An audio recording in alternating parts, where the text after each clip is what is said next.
Всех приветствую.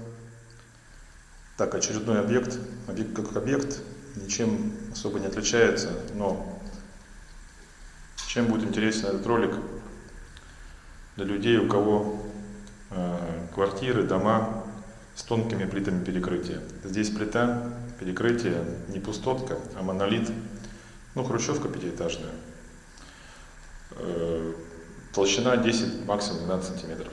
Поэтому нужно бурить не фанатично, а нужно забуривать аккуратнее, до 5 сантиметров. То есть я ограничение делаю 45 миллиметров. Чем обусловлено это ограничение? Многие спрашивают, какая глубина гильзы и анкера, которые в бетон входят. Когда забуриваете отверстие, войдет анкер глубиной, видите, 38 миллиметров. То есть, значит, 40 как бы маловато, а 45 засверливаете. Это сделать несложно, и вы не провалитесь соседям, вообще не провалитесь. Даже если 7 будете сантиметров сверлить, не провалитесь. Но лучше делать так. И еще. Мы начали применять дополнительную шумозвукоизоляцию, то есть прокладываем определенную мембрану между фанерой и лагой. Кстати, работает хорошо. Всем рекомендуем. Это будет у нас сейчас повсеместно. То есть также не забываем прокладывать акустики, теплошумоизоляцию, межлаговое пространство. На рынке строительных материалов появилась такая вот мембрана, демпферная лента, как угодно называйте. Она для многих целей, но в наших целях она очень хорошо работает. В нашем случае как звукопоглотитель. Кстати, примечательно, что имеет клеевую основу. Так себе, конечно, клейкая основа, но до того, как вы прикрутите фанеру, она помогает продержаться на лаге, естественно. Мы еще дополнительно степлером приклеиваем. Так что все это увидим, что получится. Также делается сначала раскладка лак, забуривание, затягивание анкеров у основания, не забываем ключиком. Все.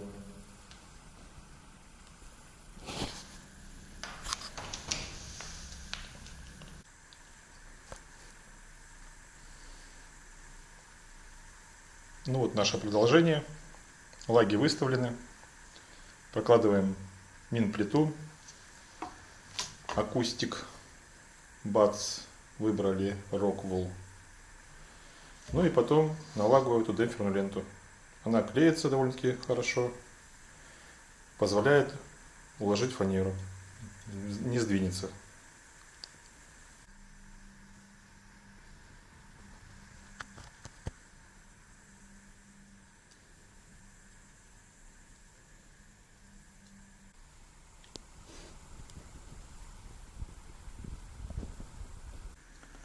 В общем, далее продолжаем укладка вот такой вот шумостоп, акустик, бац, Rockwall.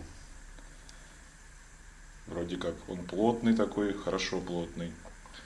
И звукоизоляция у него более чем у скандика. Скандик больше для шумоизоляции, для теплоизоляции. То есть так вот все это прокладывается, такое дело получается. Далее вот эту вот ленту звукопоглощающую проклеим и фанера. Здесь вот комната наполовину уже у нас заселена. Вот уложена часть фанеры. И вот так вот на ленту это все прикручивается. По ней можно, кстати, ходить смело.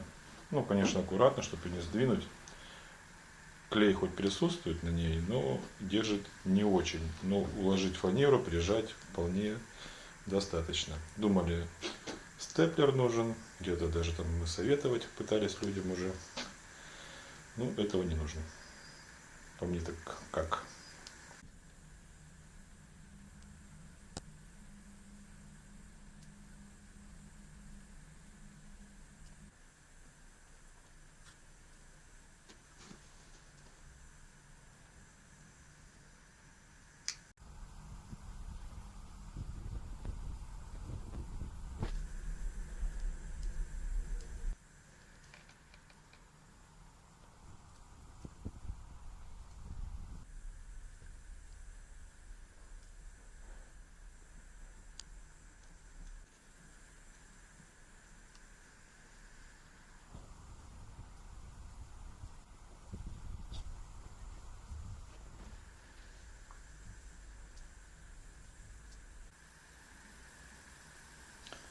Вот так вот метр за метром выставляются лаги, процесс за процессом, кладка теплошумоизоляции, ленты, фанеры.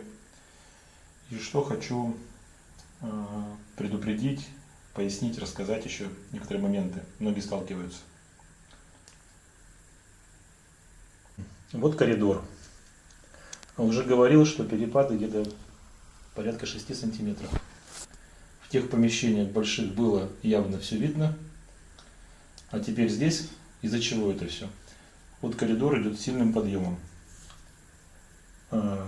Дефицит высоты таков был, что лагу пришлось брюхом прям на шайбы не регулировать гайкой, а на шайбы ее устанавливать.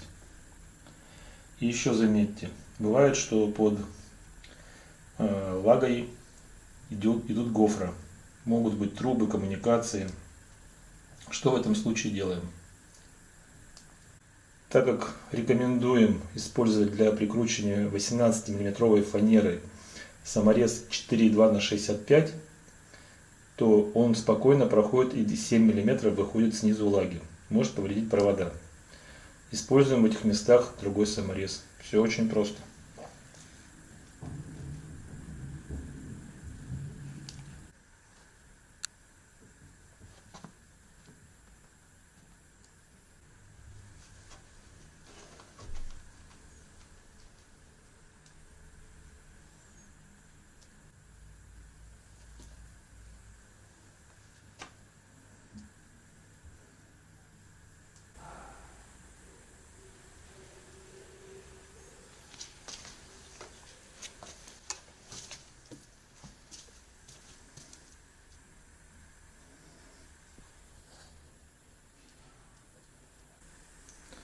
Вот так вот все выставлено, утеплено, лента проложена, продолжается укладка фанеры.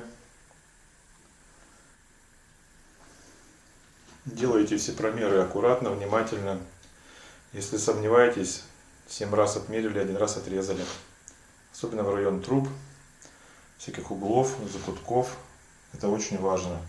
Чтобы не испортить лист фанеры, четко промеряете.